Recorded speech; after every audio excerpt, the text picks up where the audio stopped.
राष्ट्रपति ने आयुर्वेद पर 3 दिवसीय अंतर्राष्ट्रीय संगोष्ठी सौश्रुतम का किया उद्घाटन। कहा, आयुर्वेद समग्र जीवन के लिए वरदान।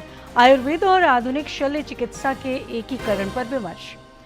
राज्यपाल संतोष कुमार गंगवार ने बीआईटी मेसरा के 72वें स्थापना दिवस समारोह को किया संबोधित। उच्च तकनीकी शिक्षा में योगदान को सराहा। युवाओं से विकसित राष्ट्र निर्माण में भागीदारी की अपील। राज्य में एसआईआर की प्रक्रिया जारी। प्रपत्रों को भरने और डिजिटाइजेशन का काम तेज। बीएलओ और सुपरवाइजरों को मिलेगा एकमुश्त 6,000 रुपए। और एकांतवास से बाहर आए भगवान जगन्नाथ। नेत्रदान महोत्सव में उमड़ी श्रद्धालुओं की भीड़। कल रथ यात्रा। देवघर में श्रावणी मेला की तैयारियां जोरों पर।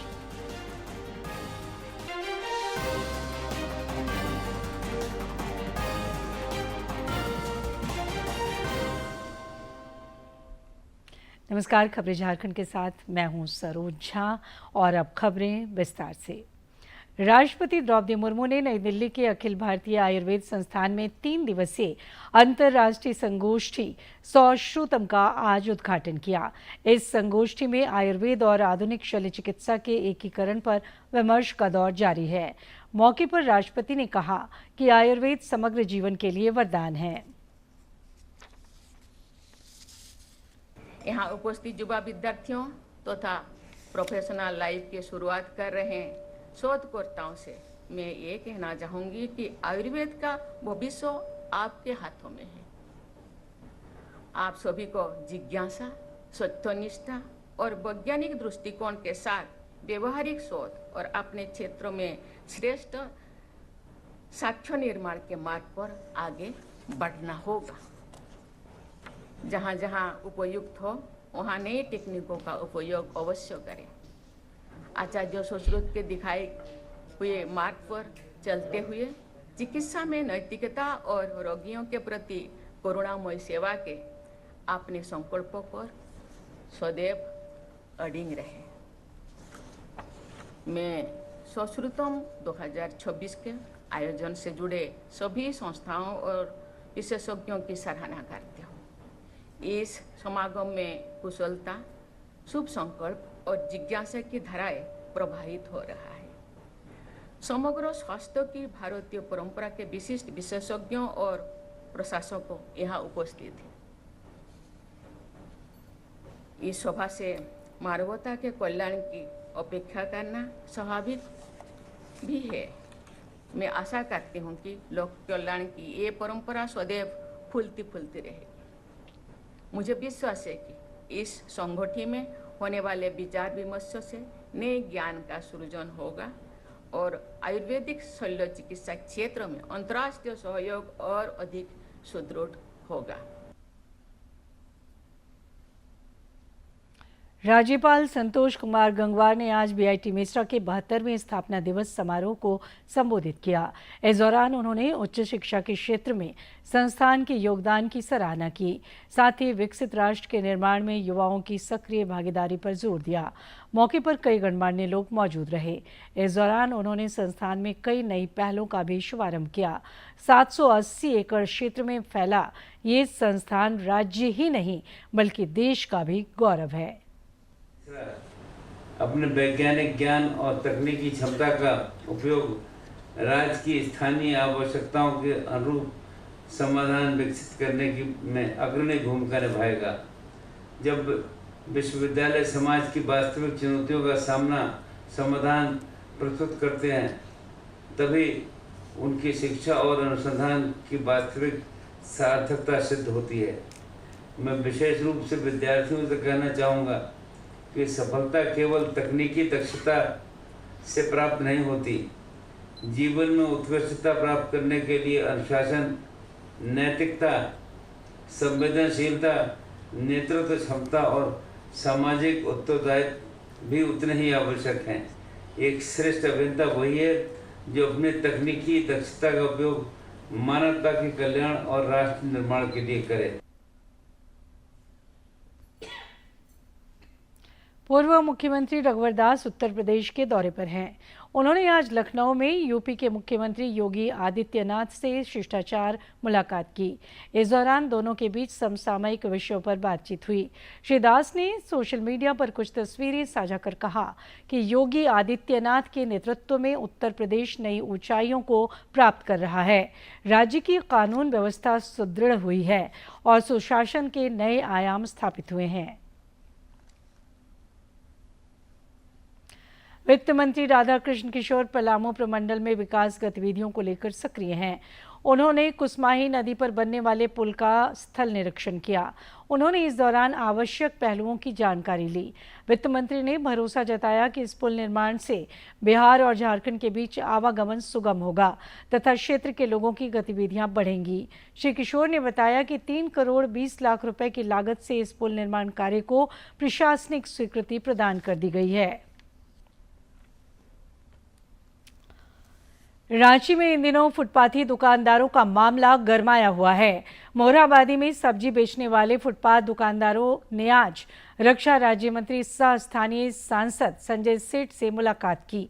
श्री सेठ ने जोर देकर कहा कि फुटपाथ दुकानदारों को स्थायी रूप से जगह दिलाने के लिए वे लगातार प्रयासरत हैं। बहुत जल्द ही सकारात्मक परिणाम देखने को मिलेगा। राज्य में एसआईआर की प्रक्रिया जारी है और प्रपत्रों को भरने तथा डिजिटाइजेशन का काम जोरों पर है। ये प्रक्रिया 29 जुलाई तक पूरी करने का लक्ष्य है, जिसके बाद 5 अगस्त को मतदाता सूची के प्रारूप का प्रकाशन होगा। इधर भारत निर्वाचन आयोग ने बड़ा कदम उठाते हुए सभी राज्य निर्वाचन पदाधिकारियों को पत्र जारी कर एसआईआर के काम में लगे बीएलओ और सुपरवाइजरों को एकमुश्त 6,000 रुपये मानदेय देने के निर्देश दिए हैं।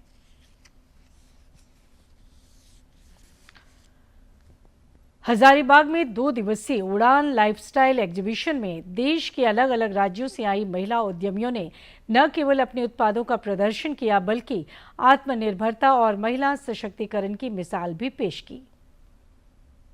हजारीबाग में आयोजित उड़ान लाइफस्टाइल एग्जीबिशन में देश के विभिन्न राज्यों से पहुंची महिला उद्यमियों ने अपने उत्पादों की प्रदर्शनी लगाई। कोई हस्तशिल्प लेकर पहुंचा तो कोई परिधान, आभूषण और घरेलू उत्पादों के साथ अपनी पहचान बना रहा है। इन महिलाओं का कहना है कि वे न केवल अपना व्यवसाय चला रही हैं, बल्कि कई लोगों को रोजगार भी उपलब्ध करा रही हैं। अभी are very much inspired by the Modi ji, क्योंकि उनको देख के हमें ऐसा इंस्पिरेशन मिलता है कि और हमें आगे काम को बढ़ाना चाहिए। वुमेन एम्पावरमेंट का जो उनका नारा है वो भी हमें बहुत ज़्यादा प्रभावित करता है। एंड हम लोग कोशिश करते हैं कि वुमेन को, बच्चों को या जिनको ज़रूरत है, एक्चुअली ज़रूरत है, उनको हम काम देते हैं। कोलकाता से आई महिला उद्यमियों ने बताया कि वे पिछले 15 वर्षों से व्यवसाय कर रही हैं और आज 30 से 35 लोगों को रोजगार दे रही हैं। उनका कहना है कि केंद्र सरकार की योजनाओं और प्रधानमंत्री नरेंद्र मोदी के सबका साथ सबका विकास के विचार से उन्हें आगे बढ़ने की प्रेरणा मिली है। मैं मोदी जी को बहुत बहुत बहुत हद तक दिल से धन्यवाद देना चाहती हूँ कि वो आज हमारे बंगाल में आकर हमारा पूरा तख्ता ही बदल दिए। अब हम लोग इतना खुले दिल से वहाँ काम करते हैं और हमारे अंदर की डर भी खत्म हो गई। Thank you Modi ji, thank you so much for that. प्रदर्शनी के आयोजक संस्था का कहना है कि इस मंच का उद्देश्य महिलाओं को आत्मनिर्भर बनाना और उनके उत्पादों को व्यापक बाजार उपलब्ध कराना है। 4 वर्ष पहले जहां इस आयोजन में कुछ ही महिला उद्यमी शामिल होती थीं, वहीं अब देश भर से बड़ी संख्या में महिलाएं अपने उत्पादों के साथ पहुंच रही हैं। आप कह सकते हो कि हम लोग पहले धर्मशाला में किए, धर्मशाला से विनायक में आए, विनायक से रिबन बेल्ट पे 2 साल से कर रहे हैं। आज आप उड़ान का जो सिचुएशन देख रहे हैं, उड़ान ऐसे जो हम लोग भर रहे, सही में उड़ान उसी तेजी से बढ़। महिला उद्यमियों की बढ़ती भागीदारी यह संकेत देती है कि अब वे रोजगार तलाशने की बजाय रोजगार देने की दिशा में भी आगे बढ़ रही हैं। ऐसे आयोजन न केवल उनके उत्पादों को नया बाजार उपलब्ध करा रहे हैं, बल्कि आत्मनिर्भर भारत के लक्ष्य को भी मजबूती देने का माध्यम बन रहे हैं। हजारीबाग से गौरव प्रकाश की रिपोर्ट। झारखंड की तकनीकी और उच्च शिक्षा क्षेत्र को वैश्विक मानकों के अनुरूप तैयार करने के लिए सरकार ने एक रोड मैप तैयार किया है।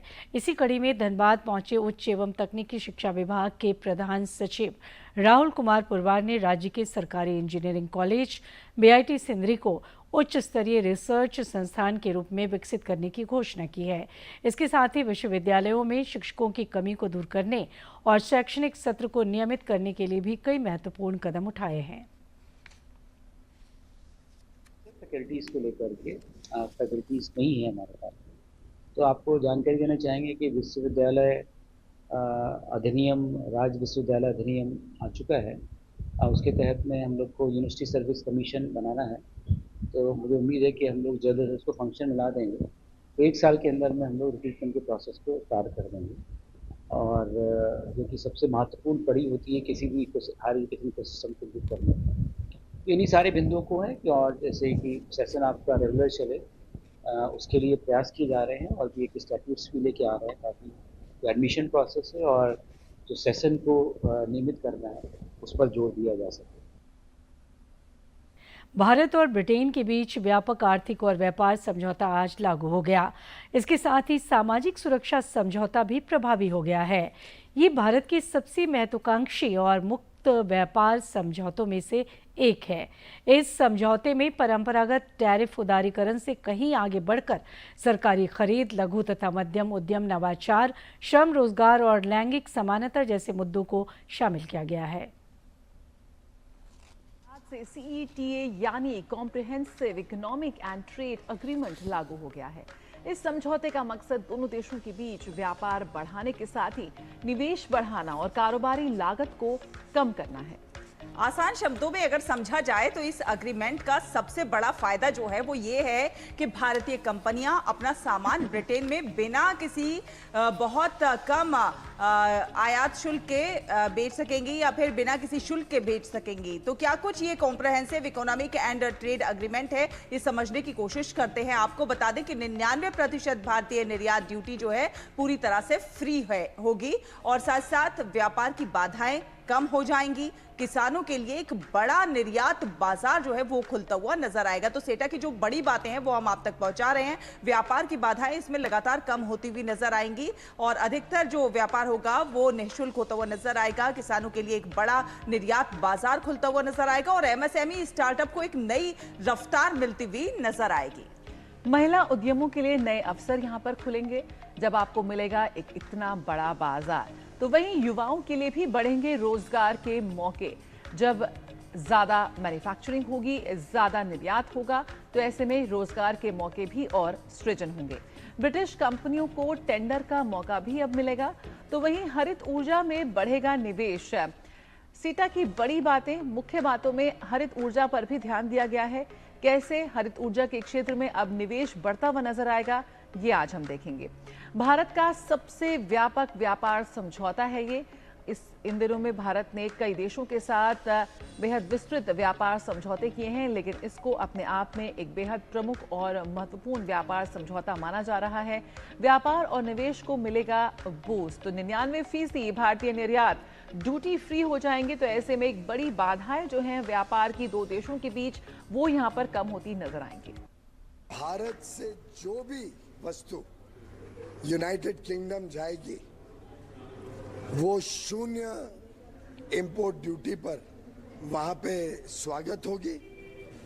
हम सब के लिए नए अवसर, अपार संभावनाएं लेके ये UK India free trade deal आया है। अब हमने एक डबल कंट्रीब्यूशन कन्वेंशन एग्रीमेंट भी फाइनलाइज किया है, जिससे 5 साल तक जो भी भारतीय वहां पे सेवा करने जाएगा सर्विसेज सेक्टर में या जॉब करने, उनकी तनख्वाह का 25% जो पहले वहां की सरकार ले जाती थी, अब वो भारत में अपने प्रोविडेंट फंड अकाउंट में जमा करेंगे।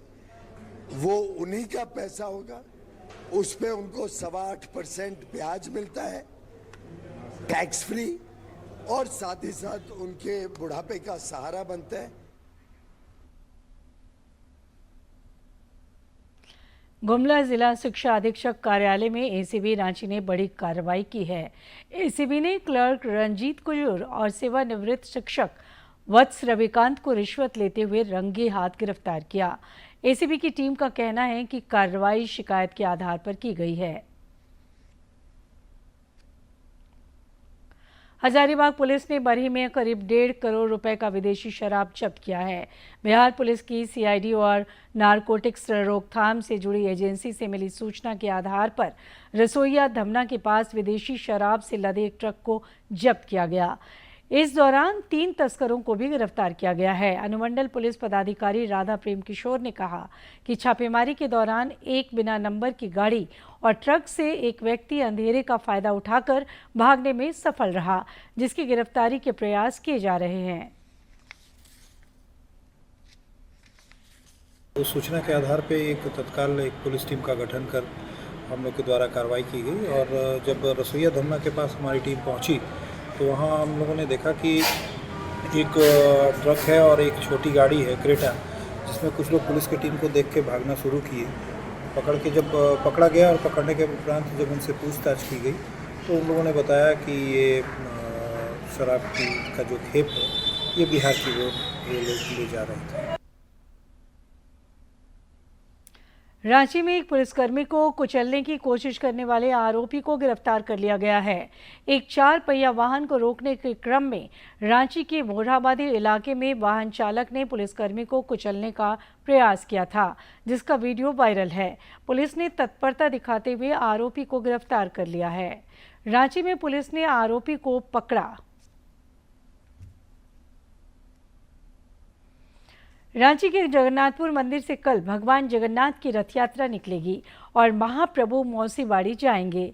रथ यात्रा की सभी तैयारियां पूरी कर ली गई हैं। भगवान जगन्नाथ, बलभद्र और सुभद्रा का आज ठीक इसी समय नेत्रदान महोत्सव चल रहा है, जिसमें श्रद्धालुओं की भारी भीड़ देखी जा रही है। महाप्रभु के एकांतवास से बाहर आने पर उनके भक्त खासे उत्साहित हैं। भगवान जगन्नाथ का विशेष श्रृंगार और 108 दीपों से महाआरती होगी। कल शाम 5 बजे ऐतिहासिक रथ यात्रा शुरू होगी। मंदिर परिसर और रथ को भव्य रूप से सजाया गया है तथा रथ यात्रा में लाखों श्रद्धालुओं के शामिल होने की उम्मीद है। रांची के ऐतिहासिक रातू किला में भी कल भगवान जगन्नाथ की पारंपरिक रथ यात्रा धूमधाम से निकाली जाएगी। ये रथ यात्रा कई दशकों पुरानी परंपरा है, जिसकी शुरुआत महाराजा प्रताप उदयनाथ शाहदेव ने की थी। आज भी राज परिवार उसी श्रद्धा और परंपरा के साथ इस आयोजन को आगे बढ़ा रहा है। रांची के रातू किला की रथ यात्रा ऐतिहासिक धार्मिक परंपराओं का महत्वपूर्ण हिस्सा है। इसकी शुरुआत महाराजा प्रताप उदयनाथ शाहदेव ने करीब 150 साल पहले पुरी से भगवान जगन्नाथ, भाई बलभद्र और बहन सुभद्रा के विग्रह मंगवाकर रातू किला के मंदिर में स्थापित करने के साथ की थी। इस परंपरा को महाराजा चिंतामणि शरणनाथ शाहदेव ने आगे बढ़ाया और आज राज परिवार की नई पीढ़ी निभा रही है। महाराजा प्रताप उदयनाथ शाहदेव जो थे, उन्होंने ही शुरुआत किया था और तब से लेकर के इनका महाराजा चिंतामणि शरणनाथ शाहदेव लास्ट महाराजा थे, 62वें महाराजा, वहाँ तक रथ यात्रा होते आया। फिर महाराजा चिंतामणि शरणनाथ शाहदेव के दिवंगत हो जाने के बाद में उनकी बेटी माधुरी मंजरी देवी और कल्पना कुमारी देवी सुचारू रूप से रथ यात्रा को चला रहे हैं। रथ यात्रा केवल एक धार्मिक आयोजन नहीं, बल्कि राज परिवार की परंपरा और लोक आस्था का भी प्रतीक है। राज पुरोहित विधि विधान के साथ पूजा अर्चना और भोग की परंपरा का निर्वहन करते हैं। देखिए, ये रातू महाराजा का एक जो किला बना करीब 150 साल पुराना है, उस समय से ही रथ यात्रा यहाँ सुचारू रूप से होते आ रहा है और जो मान्यता उस समय था वही अभी तक बरकरार है। जो पूजा जगन्नाथ स्वामी का होना चाहिए पुरी में, तो उसी के अनुरूप यहाँ भी किया जाता है। तो चलती रथ यात्रा 16 तारीख को है, 16 जुलाई को, और घूरती रथ यात्रा है 25 जुलाई को।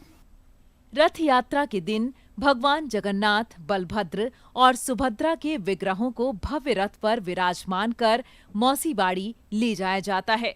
करीब 30 फीट ऊंचे विशाल रथ में लोहे के 9 बड़े पहिए लगे हैं। रथ की रस्सी खींचने और भगवान के दर्शन के लिए श्रद्धालुओं में विशेष उत्साह देखने को मिलता है।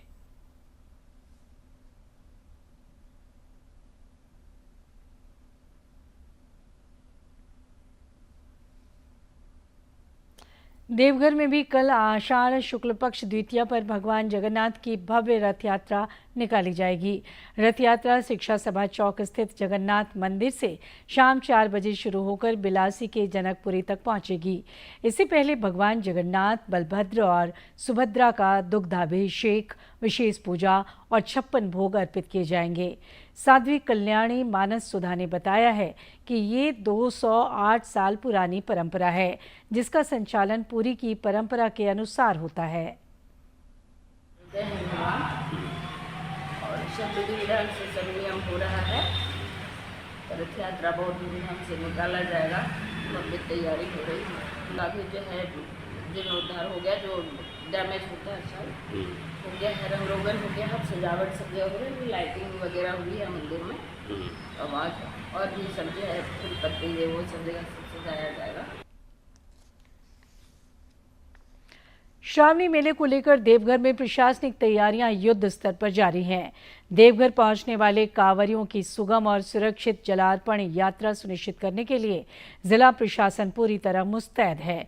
इसी कड़ी में देवघर के उपायुक्त सौरभ कुमार भुवनिया और पुलिस अधीक्षक प्रवीण पुष्कर ने देवघर के दुम्मा बॉर्डर से लेकर खजूरिया कांवरिया पथ सहित पूरे मेला रूट लाइन का निरीक्षण किया। देवघर में श्रावणी मेला के दौरान उमड़ने वाले जनसैलाब को पूरी सुविधाएं देने के लिए प्रशासनिक महकमा जमीन पर उतर चुका है। निरीक्षण के दौरान उपायुक्त ने संबंधित अभियंताओं को निर्देश दिया कि कांवरिया पथ पर बिछाई जाने वाली बालू, पेयजल, बिजली, शौचालय और लाइटों की व्यवस्था को समय सीमा के भीतर 100% पूरा कर लिया जाए। आज हम लोग निरीक्षण कर रहे हैं और जो तैयारियां हैं वो अगर प्रोपोर्शनेट तरीके से देखें, जो होनी चाहिए अब तक सब अभी जगह पे है। और संभवतः हम लोग 22 से लेकर 25 तक में जो भी छोटे मोटे काम पेंडिंग रह गए हैं, चाहे वो इंफ्रा वाले हों, टॉयलेट्स वाले हों, हम लोग करके रेडी कर लेंगे, ताकि जब श्रद्धालु लोग आना शुरू करें 29 के बाद से लोग को तकलीफ नहीं हो। श्रावणी मेला के दौरान विधि व्यवस्था और सुरक्षा के मोर्चे पर देवघर पुलिस भी तैयार है। देवघर एसपी प्रवीण पुष्कर ने सुरक्षा खाके की जानकारी देते हुए बताया कि इस वर्ष पुलिस मुख्यालय की ओर से श्रावणी मेला की सुरक्षा में 10,000 से भी अधिक अतिरिक्त पुलिस बलों की तैनाती की जाएगी। स्पेशलाइज्ड यूनिट आ रही है, किसी भी सिचुएशन को डील करने के लिए ATS की हिट टीम आ रही है, फिर बॉम्ब डिस्पोजल स्क्वाड आ रहा है, 2 डॉग स्क्वाड आ रहे हैं, NDRF की टीम प्रेजेंट रहेगी। तो स्पेशलाइज्ड टीम के साथ साथ हमारी जो पुलिस बल है उसकी काफ़ी प्रेजेंस रहेगी शामिल। प्रशासन की इन मुकम्मल तैयारियों से साफ है कि आगामी श्रावणी मेला को ऐतिहासिक और श्रद्धालु हितैषी बनाने के लिए देवघर जिला प्रशासन ने अपनी पूरी ताकत झोंक दी है। अब बाबा के भक्तों को बस उस पल का इंतजार है जब सुल्तानगंज से गंगा जल उठाकर वे बोल बम के नारों के साथ इस पावन पथ पर आगे बढ़ेंगे। देवघर से मनीष दुबे की रिपोर्ट। रक्षा राज्य मंत्री संजय सेठ ने परिवार के साथ रामगढ़ के रजरप्पा स्थित मां छिन्नमस्तिके मंदिर में कल पूजा अर्चना कर आशीर्वाद लिया। बाद में उन्होंने पत्रकारों से बातचीत करते हुए कहा कि केंद्र सरकार विभिन्न योजनाओं के माध्यम से देश के विकास और जन कल्याण को नया आयाम दे रही है। श्री सेठ ने कानून व्यवस्था समेत विभिन्न मुद्दों पर राज्य सरकार को घेरा और सभी मोर्चे पर विफल करार दिया। और हम लोग तो जब भी रांची से मौका मिला चलो माँ के दर्शन करके आते हैं, तो आज मेरा सौभाग्य था कि आज फिर आने का हमको मौका मिला है शाम की आरती करने का। तो हम कहीं भी जाते हैं पूजा करने, तो हम भगवान से माँ से मांगते हैं कि माँ आशीर्वाद तो देश के प्रधानमंत्री नरेंद्र मोदी को, वो और शक्तिशाली हों, बलशाली हों और दीर्घायु हों। प्रधानमंत्री नरेंद्र मोदी 26 जुलाई को मन की बात कार्यक्रम के माध्यम से देश विदेश के लोगों के साथ विचार साझा करेंगे। मन की बात कार्यक्रम के लिए 24 जुलाई तक टोल फ्री नंबर पर प्रेरक कहानी, नवाचारी पहल या देशवासियों को प्रेरित करने वाले सुझाव दिए जा सकते हैं। प्रधानमंत्री का आकाशवाणी पर प्रसारित होने वाला ये मासिक लोकप्रिय कार्यक्रम कई जन आंदोलनों का वाहक भी बना है तथा हर महीने लोग इसका बेसब्री से इंतजार करते हैं।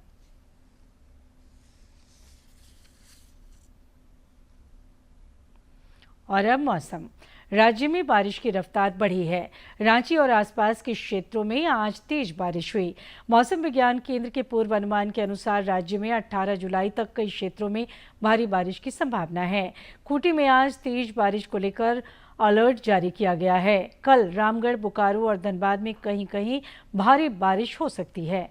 17 और 18 जुलाई को भी कई इलाकों में झमाझम बारिश के आसार हैं। इस अवधि में आंधी और वज्रपात की आशंका है। आने वाले दिनों में तापमान में करीब 4 डिग्री सेल्सियस की गिरावट हो सकती है।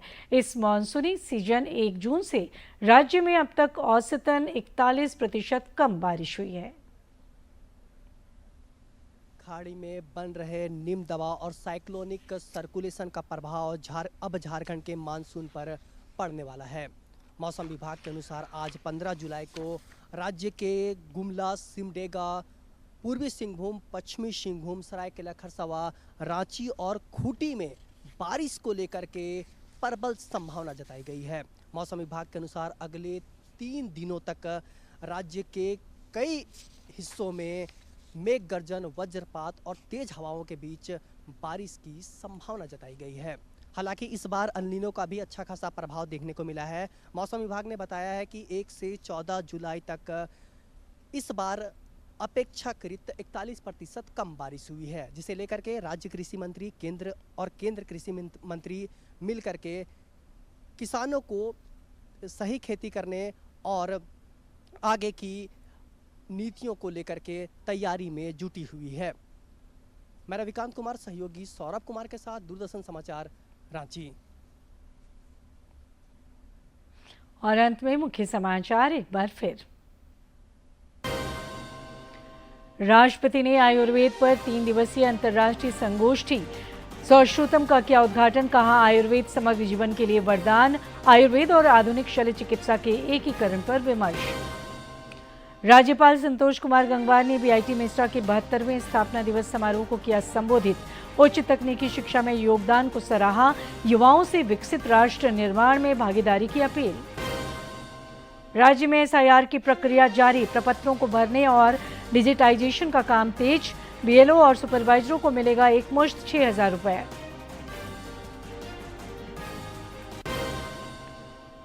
और एकांतवास से बाहर आए भगवान जगन्नाथ। नेत्रदान महोत्सव में उमड़ी श्रद्धालुओं की भीड़। कल रथ यात्रा। देवघर में श्रावणी मेला की तैयारियां जोरों पर।